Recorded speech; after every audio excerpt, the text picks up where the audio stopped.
Hello, and welcome to Mental Health Matters Podcast. I'm your host, Liz Lang, and I'm here with Dr. Mark Burton. In this podcast, we will talk about all things mental health. Thank you so much for joining us.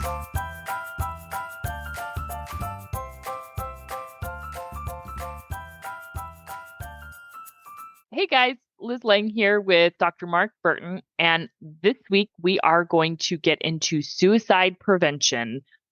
So this is an annual topic, and as I mentioned last week, the entire month of September, we always dedicate to suicide because it is a big deal, and September is National Suicide Awareness Month. So I want to start off by giving you the suicide hotline. So you can call or text to 988. Whenever we talk about suicide, that is also something that we like to do just because that can be critical in suicide prevention. And being able to text is a newer thing. It used to be like a full-on phone number.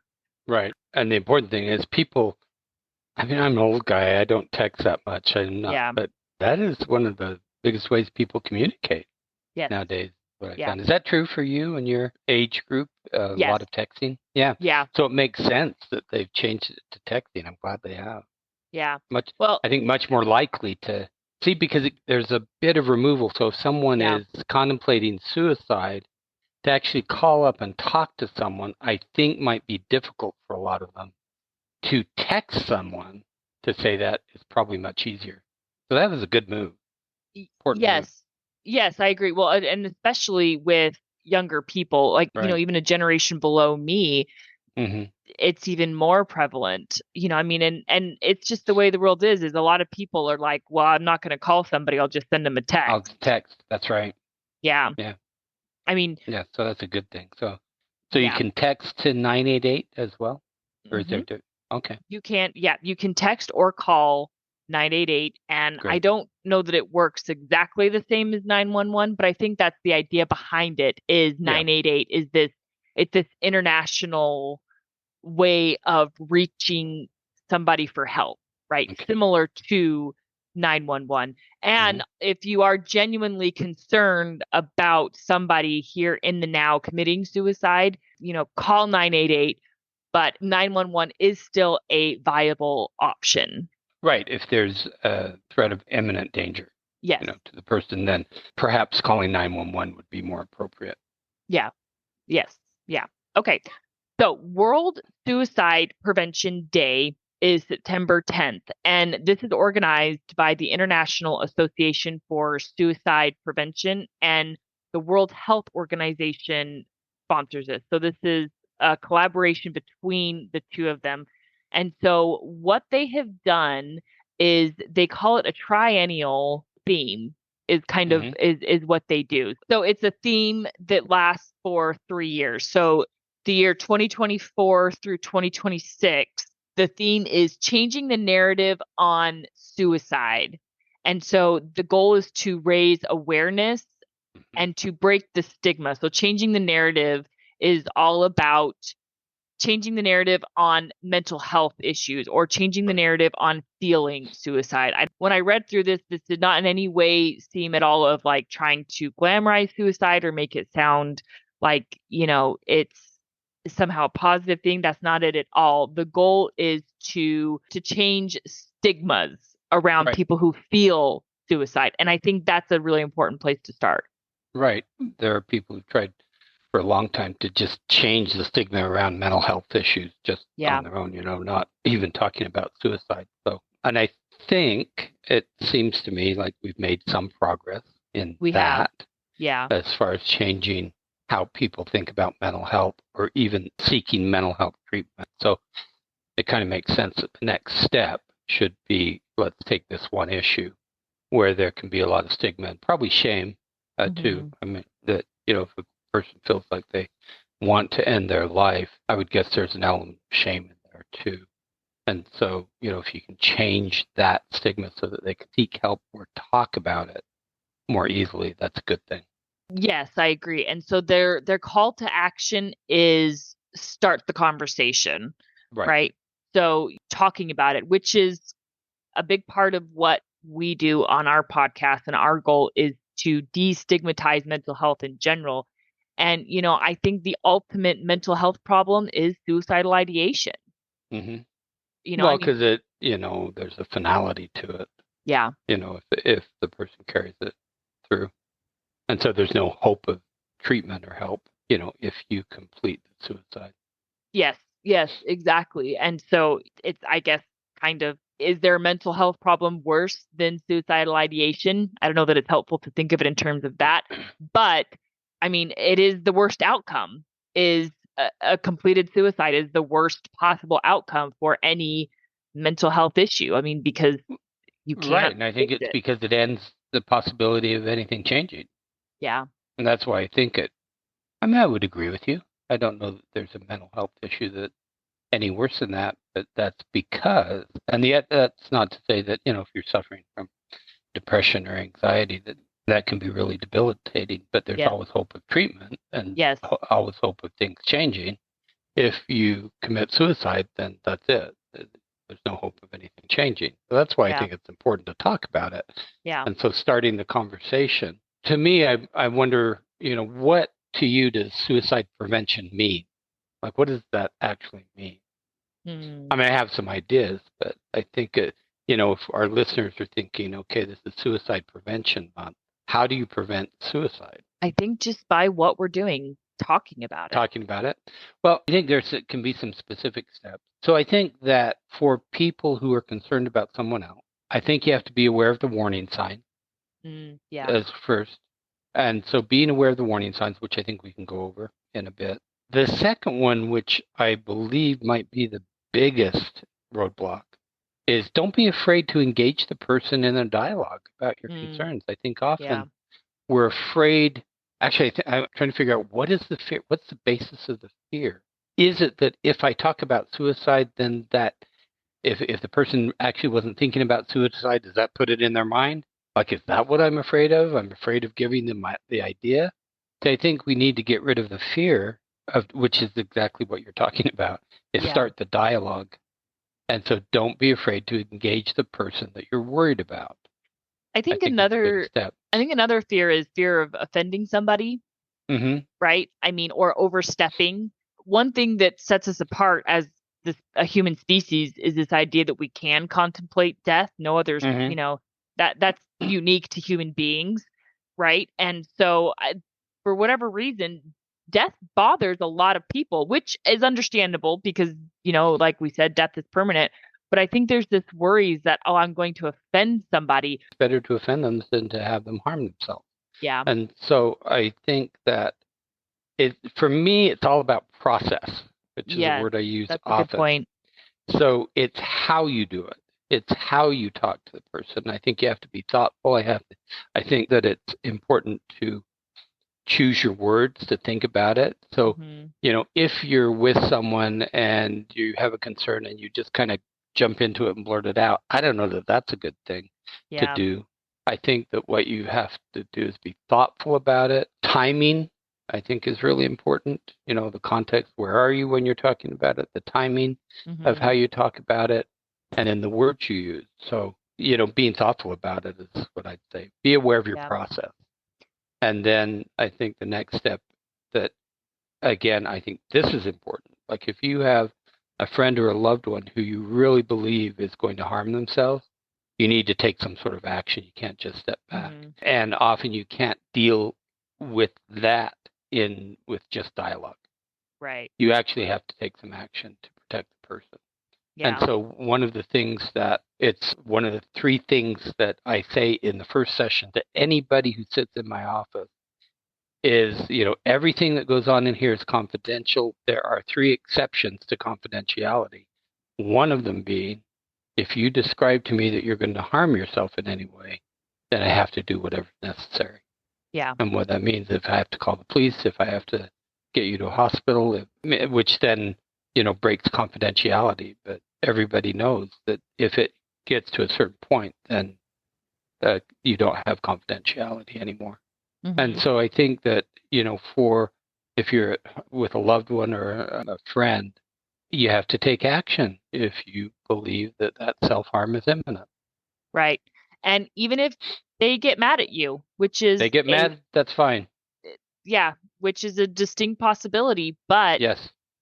Well, I again, think it's probably a pretty certain possibility because I've seen that yeah, happen. People always get mad about yeah, that. yeah, In the moment, they get mad. yes. And in the end, though, I think once they, have passed through that really terrible, hopeless time, then I think it changes. But in that Yeah. moment, they're going to be mad at you because Hmm. you're taking away their power and control. Yeah. Right. And that's another really good point is oftentimes people get to suicidal ideation or this place where they want to commit suicide is Hmm. because they feel hopeless. They feel like they Right. have no control over anything, but what they can control is their own life, right? Is Right. their ability to live or die. Right. And I've only ever had one client who is this way. The people I deal with generally are not suicidal. I don't deal with that clientele.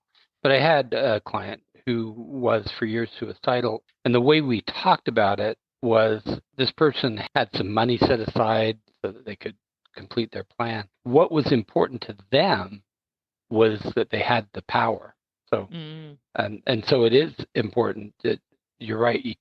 You don't have a power over a lot of things. You do have the power over your own life. hmm. And this person ended up getting much better, passed beyond that. But it was an important part for her to have that sense of control, Right. and that actually gave her some hope. It doesn't. It sounds like shouldn't make sense, but it made sense to her. Right. Well, and like you said, process is important. And so for the Hmm. person dealing with the suicidal ideation, which is a way of saying they are thinking about suicide. They're so because defining suicidal ideation, it means that you are thinking a lot about suicide or you want to commit suicide. You maybe have a plan or something like that. One of the most important steps that I think are things to find out about someone. So if you're starting that dialogue, I think in some way you need to find out if they have a plan, Yes. because that's one of the main indicators that the person might be close. Because Yeah. often people talk about it. They say, "I want to die. I don't want to live," but they have not gone to that step of thinking, "How would I do it?" Hmm. If the person goes to that step of thinking, "How would I do it?" then that's not a good place to be. And I think Yeah. you need to be really more vigilant, maybe take some action if Right. that's what you're hearing. So you actually need to ask about that, though. Yes. Right. You have I to think a say, "Do you have a plan? Tell me what your plan is." I think a really good first step though is if you're unsure is to ask, are they feeling hopeless? Do you Yes. feel Yeah. so this is a so if you're talking to somebody and they're describing like they're really depressed, or like they're just really struggling right now, you can start by asking, do you feel a sense of hopelessness? Hmm. Or ask, well, how bad is this? Do you Yeah. feel like you're never going to get out of this? Or do you feel like you just want this to end? Do you feel desperate for it to end? And so you're kind of looking and trying to tease out these key words of hopelessness and, a sense of loss or it's never going to get better, right? See, I think you bring up a really good point, which goes back to process. Yeah. Meaning, like if you sit down with someone and say, "Well, are you suicidal, or have you thought of suicide?" I think at the start that's probably not a good way to approach it, but to Hmm. do what you just said, which is let's key into the emotion. Yeah. What are the emotions? What's your life like? Or the hopelessness, the even being sad, more anxious? Do you feel trapped? And so you can talk about that without ever mentioning the word suicide. Hmm. See, I think if the person feels like you understand their emotional world that they're living in, then I think it's more likely that you can say, "Well, have you thought about suicide?" So Yeah. it's not that you don't bring it up. I think that you have to lay the groundwork, and the Yeah. groundwork is really understanding the other person's emotional world. Hmm. Right. And, if they do start saying things like, yes, I do feel hopeless, or I feel like this, I feel trapped, I feel like I have no way out, Hmm. then you can maybe probe a little further and say, do you wish you were dead? Or do Hmm. you want to die? Or are you thinking about death? Are you thinking Right, about trying to end everything? And if they're not in that space, they will tell you, which is a good right. thing, and that's reassuring. But again, you've laid that foundation and you've laid that idea of you can trust me with these big emotions. Because I think another important component to this is that you don't panic, is that Right. you remain calm. And also, another important factor is you don't immediately jump to, no, it's not hopeless. There is hope. There is hope. Don't Right. immediately jump to that, because when you immediately jump to that, you're sending the signal of, I can't handle this big emotion that you're feeling because it's too uncomfortable for me. You need to Right. sit with this emotion and say, I can see this pain that you're feeling. I understand where you're coming from. Right. And so in that process, that if you're hearing words like empty, hopeless, or trapped, I think you can go a level, like a level down. That's just my own visual. You Yeah. go deeper. You go to a Hmm. level deeper, which say, well, tell me, what is it in your life that's leading you to feel trapped? Hmm. What is it that's going on that's leading you to feel hopeless? So you're going to a little deeper level of understanding, and then the validation. So what you just brought up is, Yeah. if you say, oh no, it's not hopeless, or no, you're not really trapped, you're invalidating their emotional experience, and they're going to Hmm. turn you off. You aren't going to be the person they're going to talk to about this. And so it's really important to be able to validate their emotional space where they are. Doesn't mean you agree with it. It just Yes. means you can see it from their perspective. And I think the more you're able to do that, then the more likely the person is going to be able to share, yes, I've thought about suicide, or yes, I have a plan. Because I think before that, the likelihood that they hold that in and don't talk about it is pretty high, because they don't feel understood. And Hmm. so I think that maybe I'm thinking the biggest takeaway from our episode today might be, when you're with someone who you're worried about, that emotional conversation and the validation is really important, I think. Yes. Yes, it is. Because But it might be the most important step in order for you to get to a place where you can get more information that might be critical. and get to a space where you can help them, because Hmm. the big component is they feel hopeless. They often feel alone, and Hmm. they'll often feel things like nobody else understands what I'm going through. That process I just described is Yes. letting them feel Yeah. like someone else actually gets it. Yes. And it's not that you have to say, "Oh yeah, I totally understand where you're coming from," or "I get it," because No. that's not going to help them, because they do feel alone. So it's more about acknowledging that you see their pain. I Yeah. can see what you're feeling, and I can see that you are in this intense amount of pain. You can't completely understand someone's complete emotional space, right? Because it's their emotional space. So you can step into it, but you can't fully experience it, right? Because it's not your own. But you can acknowledge that they are in this terrible space, and you can try to enter into the world with them to help bring them Right. out of it. Right. Okay. So the other thing that I want to talk about in terms of prevention, or what's important, is if they do get to a point where you share their plan, or if they do have a plan, it is critical to get a team put together, right? I Hmm. don't think that this is something you should deal with on your own. If they have gotten to that space of, I have a plan. So the Hmm. first thing you want to do is remove immediate dangers, Right. right? And then the second thing you're going to need to assess is, does this person need immediate medical care, right? Do we need to find a way to get them to a hospital or some sort of facility to keep them safe? Right. I mean, maybe if they're compliant and they're saying, so like maybe say they have medication and they said, yeah, well, I've thought about just taking a bunch of pills and overdosing. You say Yeah. something like, I'm going to take your medication from you, Yeah. and I'm doing this to keep you safe. And if it's a medication that they have to have, you can say, well, here's tomorrow's dose, or here's your next dose Right. to get you through. I'm going to hang on to the rest for you. Right. So with females, more likely that they'll use Yeah. substances, the Hmm. medication. With male, you have to really be careful about guns, because Yes. so that can be a sensitive topic as well, right? But you have to Yeah. be willing to take that risk. Do you have guns? You might know that this person has guns, and at that point, you need to take the guns out of the Yeah. home, or you need to lock them up, or something. Lock them up in such a way that they can't get them. That can be tricky. And what I've heard before is, you don't want to offend the person or make them mad. You're going to make them mad. It's okay to Yeah. make them mad. If you need to take their guns away, take the guns away. Yep. and they'll get over it, and once they're through this, they can have their guns back.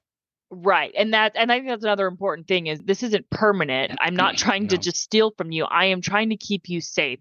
Let's Yeah. get you through this crisis because, you are in a crisis right now. We'll get you through this and then I'll return your guns to you. But right now, my main priority is to keep you safe.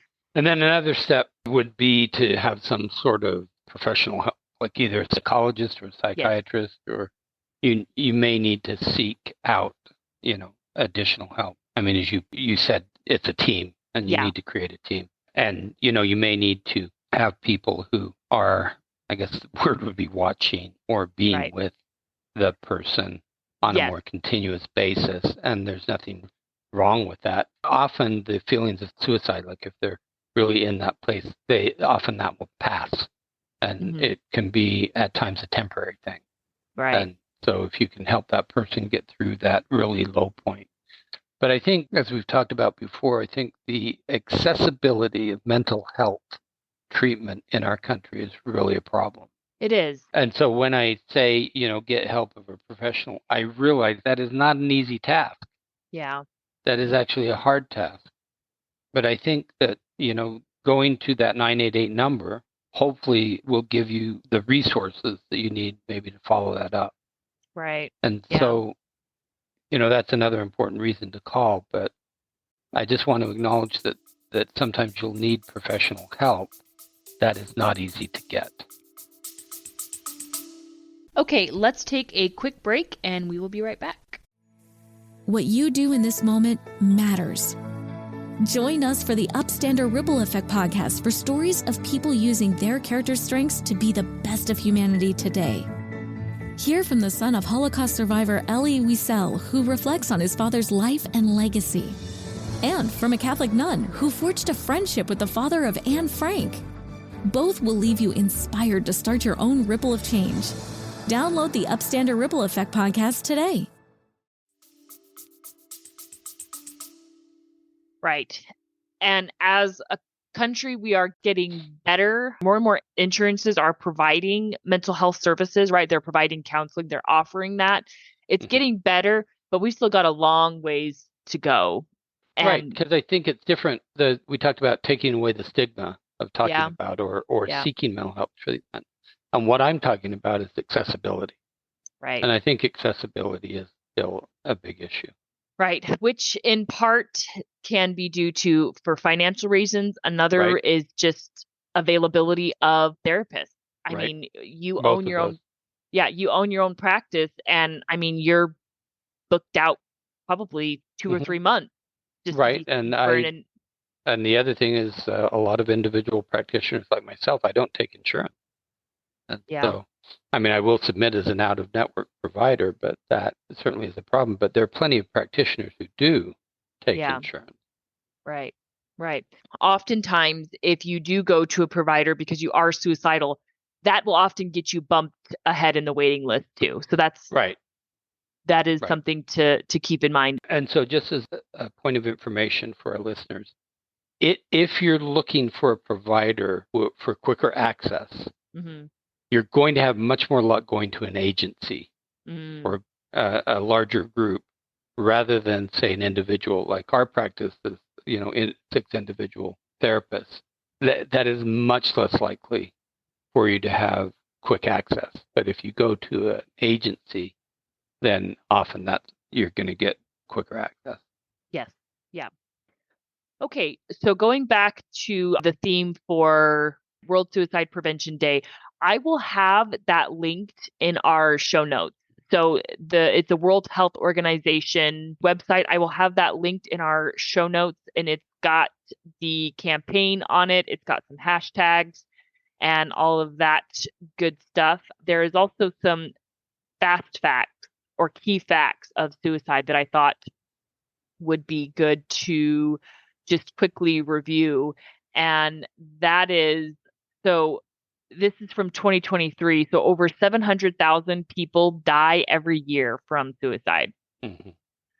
And then another thing that I thought was interesting is so among 15 to 29-year-olds, suicide is the fourth leading cause of death. Now that is down. It used to be the third leading cause. And I remember this because last year, and even just a few months ago, I discussed this topic in a public speaking class that I did. And I gave a Hmm. speech on suicide prevention. And it was the third leading cause of death as of just a few months ago. So that is good news, I think, that it is now the fourth leading cause. So it means that we're getting a little bit better at suicide prevention for this age group. Hmm. I believe that is the most prevalent or where it happens most often. Is that correct? Well, I don't know the statistics on that. I know Okay. that the other age group is elderly people often, Mm, and if you yeah. think about it's about hopelessness Yeah. in those two groups. So statistically, I'm not sure where that falls, but I think that I mean, it is good that it's not the third highest Yeah. reason for death, but the fourth now. So one of the questions our listeners might have is how do you become involved? And so this thing I'm going to mention is specific to Salt Lake County, which is Hmm. where I live, so that's what I'm familiar with. So most people are familiar with CPR, which is, Hmm. if you're having a heart attack or something, how do you resuscitate someone? Yeah. So Salt Lake County has what they call QPR, and Okay. what that stands for, and it's specific to helping people prevent suicide. And it's actually a training that people in Salt Lake can sign up for with Salt Lake County. And the training, so it's similar to if you go somewhere and you get trained in CPR. Well, you can go to Salt Lake County, and it's about an hour and a half class for groups of people, and you can sign up for QPR. And what QPR is, so the first is ask questions. The Q is questions Okay. to assess the situation, which is, we're talking about how do you ask the question. Again, we're talking about process. I don't know what kind of detail they go into in this training, but, we talked about process is really important. The P is persuade the person to accept help. Okay. And then the R is refer the person to a professional for help to get them through the crisis and treat any underlying health challenges. So, it's a simple process, but I think often if people feel like they have some sort of training in something, then it's easier for them to actually follow through and do it. Hmm. Because part of the problem is, we say, I don't know what to do. My friend is talking about this. What do I do? I don't know. Yeah. And so this is an option for people who want to be more involved in suicide prevention is to actually do this training. And so Salt Lake County has a suicide prevention team that you can call and Okay. get that training. So I would guess that other municipal organizations, counties, or cities have that. Right. And you can simply Google suicide prevention Hmm. events near me. And then another great way to get involved or just to help spread suicide prevention in general is social media, Hmm. right? So Sure. that can be a great way, posting, hey, coming up on September 10th, or even posting now, this is World Suicide Prevention Day, and just trying to get the dialogue out there, trying to get people talking about it, and just letting people know, posting the suicide hotline number, that 988 number. Right. That's a really great way to get involved. All right. Final takeaways. I think the takeaway for me is don't be afraid to talk to someone about it. I think it's Yeah. fear that prevents us. And probably the biggest fear might be, am I going to offend or make the other person mad? Yeah. You've got to go beyond that because we're Right. talking about their life. Yes. And so I Yeah. think if you can assume, yeah, they'll probably be mad, they might be offended, but in the end, it's okay because, again, it's your process. And what you are showing them is you care about them. Right. Yeah. And they And may not see that at the time, yeah. but I think eventually most people will see that you're caring. So to me, don't be afraid to talk about it. Don't be afraid to acknowledge it and approach the person you're concerned Yeah. I think for me, try to be a safe space for people. with. Hmm. I think it's easy to be a safe space just by learning to be a good listener. If you Yeah, can learn to be a good right. listener, I think that's a great way. My other big takeaway is don't do it alone. Don't try to deal with this alone. Hmm. Depending on where they're at, right? Depending on how far they are. If they're just feeling really down and they're just feeling a little hopeless and they just need someone to talk to, you can be a great resource for that Right, person. But if right. they are in a true crisis, a true suicidal ideation crisis where they really feel like they want to die, don't deal with that alone. Right. And you'll need help. Yeah. I agree. Yep. Rally the troops, family, Yes. friends, involve a medical professional of some sort, but don't do it alone. Yep. Okay, so next week we are going to get into the sobering truth about suicide. So we're going to delve deeper into why people get to this point. Mm-hmm. Right, we will see you all next week. Goodbye, everyone. Have a question for Dr. Burton? How about a topic you'd like us to cover? Send us an email at mentalhealthpod21@gmail.com. This podcast was produced and edited by Liz Lang. Music is by Audio Lounge.